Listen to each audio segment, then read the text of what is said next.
The religion I am going to explore is Buddhism. And the world of religions in America talks about Buddhism as a tradition that has brought joy, consolation, and meaning to human life without affirming the existence of a personal God.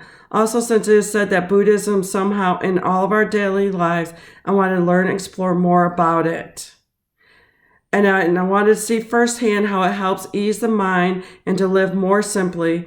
I also feel that I will learn so much more about it firsthand than just reading about it in the books and journals or what I see on the internet. As I've had a hard time with past traumas from deployments in a personal life, I have in the past year started exploring other aspects to help deal with this. I am to become a better human being and to learn how to live in peace with all I have seen and been through with being a helicopter pilot in the military and having a husband who was paralyzed and then passed away. I got the opportunity to interview a person who grew up a devout Catholic until they attended college in the 70s and took a class and got exposed to Buddhism. This religion spoke to her because during this time there was a big fear of nuclear war. She said that the concept how to live in the world today with joy and compassion drew her in. So for many years she practiced Buddhism on her own until she finally found a group in a temple when at the age of 42.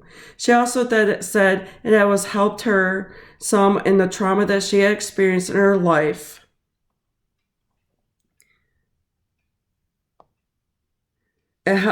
And also how our breath is connected to our brain, and if you learn to slow and control your breathing, it calms the brain down.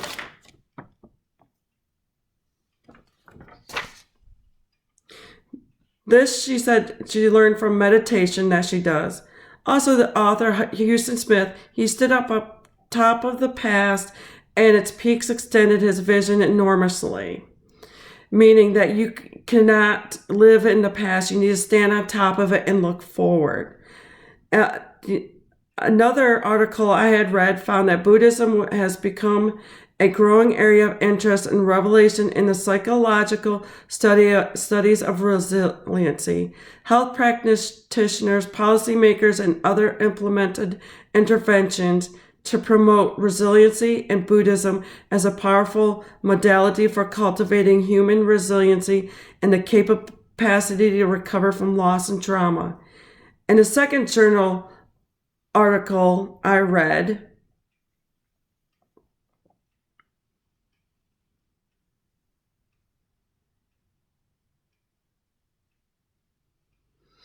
shows that Buddhism has become a growing area of interest in relations to the psychological study of resilience.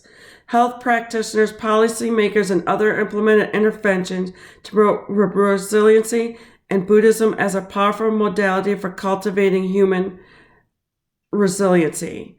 In the second journal I read, Gifted Education International, in the psychotherapeutic universe, relief from suffering through the practice of mindfulness is a result of an individual's ability to observe his or her own mental flow in a detached way.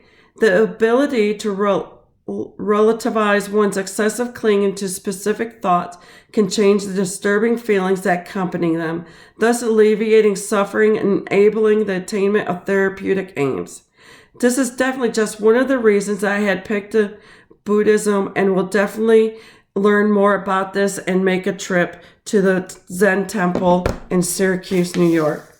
I also here's another picture of a Buddhist temple, and then here is some practitioners in the state of meditation. Thank you, and I enjoyed this class tremendously.